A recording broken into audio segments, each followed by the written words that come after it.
ఇంట్లో ఉన్న 1 metre blouse piece తోటి బ్యూటిఫుల్ బేబీ జంప్ సూట్ ని ఏ విధంగా కటింగ్ స్టిచింగ్ చేసుకోవాలో ఈ వీడియోలో చూద్దాం. బిగినర్స్ కూడా చాలా అంటే చాలా ఈజీగా చేసేసుకోవచ్చు. చూసారు కదా, నేను స్టిచ్ చేసిన బ్యూటిఫుల్ జంప్ సూట్ అనమాట. మా పాపకి వేసాను. ఎంత క్యూట్ గా ఉందో. తనకైతే చాలా చాలా బాగా నచ్చేసింది. మీరు కూడా మీ పిల్లల కోసం ఇలాంటి బ్యూటిఫుల్ అవుట్ఫిట్ అయితే డిజైన్ చేసుకోవచ్చు. ఫ్రంట్ ఈ విధంగా బటన్స్ తోటి హైలైట్ చేశాను. అండ్ అలానే వేస్ట్ కి వచ్చేసి డోరీ ఉంటుందన్నమాట. సో చాలా క్యూట్ గా బ్యూటిఫుల్ గా అయితే ఉంటుంది. ఇప్పుడు మనం కటింగ్ అండ్ స్టిచింగ్ ప్రాసెస్ అయితే చూసేద్దాము.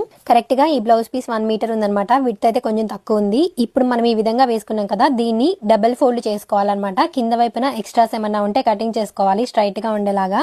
ఇక్కడ నేను లెంత్ వచ్చేసి 12 ఇంచెస్ అయితే మార్కింగ్ చేసుకుని కటింగ్ చేసుకుంటున్నాను. ఇది వచ్చేసి మనకి బాడీ టాప్ పార్ట్ కి వస్తుంది అనమాట. షోల్డర్ వచ్చేసరికి 4.5 ఇంచెస్ కి ఈ విధంగా మార్కింగ్ చేసుకోవాలి. ఆర్మ్ డౌన్ కూడా 4.5 ఇంచెస్ కి మార్కింగ్ చేసుకోవాలి. చూసారు కదా, ఈ విధంగా బాక్స్ లాగా డ్రా చేసుకొని మనం మిడిల్ లో ఈ విధంగా ఆర్మ్ రౌండ్ అనేది ఇవ్వాలన్నమాట. చెస్ట్ వచ్చేసి 6 ఇంచెస్ ప్లస్ ఒక 2 ఇంచ్ మార్జిన్ అనమాట. కింద వైపున వచ్చేసి 5.5 inches waist plus 2 inch margin అయితే ఇచ్చేసుకుంటున్నాను నేను. కింద వైపు వచ్చేసి 1/2 ఇంచ్ కి ఈ విధంగా మార్క్ చేసుకుని ఈ విధంగా క్రాస్ గా లైన్ డ్రా చేసుకోవాలి. అండ్ అలానే నెక్ విడ్త్ వచ్చేసి 2 ఇంచ్ తీసుకున్నాను. డెప్త్ వచ్చేసి 2.5 ఇంచ్ తీసుకున్నాను. చూసారు కదా, ఇక్కడ కూడా బాక్స్ షేప్ లో డ్రా చేసుకుని మనం ఈ విధంగా రౌండ్ ఇవ్వాలన్నమాట. బిగినర్స్ కోసం నేను ఇంకా క్లియర్ గా ఎక్స్ప్లెయిన్ చేసి చెప్తున్నానండి.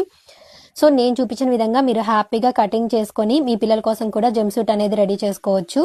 చూసారు కదా, ఈ విధంగా 2 పార్ట్స్ అయితే వచ్చేస్తాయి మనకి. ఒక పార్ట్ కి వచ్చేసి బటన్స్ పెట్టడం కోసం ఈ విధంగా సెంటర్ కి అయితే కటింగ్ చేసేసుకుంటున్నాను. ఈ ఫ్యాబ్రిక్ వచ్చేసి ప్యూర్ కాటన్ కాదండి, కొంచెం సిల్క్ మిక్సింగ్ ఉందన్నమాట. సో దానికోసం నేను ఇక్కడ కాటన్ లైనింగ్ అయితే వేసేస్తున్నాను. పాపకి కొంచెం ఇరిటేషన్ అది ఏమీ లేకుండా కంఫర్టబుల్ గా వేసుకోవడం కోసం అనమాట. ఇక్కడ చూసారు కదా, నేను లైనింగ్ ని కూడా డబుల్ ఫోల్డ్ వేసేసుకొని యాజ్ ఇట్ ఈస్ ఇందాక మనం మెయిన్ క్లాత్ ఎట్లా కట్ చేసుకున్నామో అదే విధంగా కటింగ్ చేసుకోవాలన్నమాట. ఒకవేళ మీరు ప్యూర్ కాటన్ తీసుకున్నట్టయితే లైనింగ్ ఏమీ అవసరం లేదు. లైనింగ్ కావాలి అంటే వేసుకోవచ్చు, లేదా వేసుకోకుండా అయినా సరే కుట్టేసుకోవచ్చు అనమాట. మనం పూర్తిగా ఆప్షనల్ లైనింగ్ అనేది. ఇక్కడ నేను వేస్తే బెటర్ అని చెప్పేసి వేస్తున్నాను. లైనింగ్ కూడా ఈ విధంగా సెంటర్ కి కటింగ్ చేసేసాను అనమాట 2 పార్ట్స్ కోసం. ఇప్పుడు జంప్ సూట్ బాటమ్ అయితే కటింగ్ చేద్దాము. బాటమ్ పార్ట్ కోసం మనం మిగిలిన ఫ్యాబ్రిక్ అయితే తీసుకోవాలి.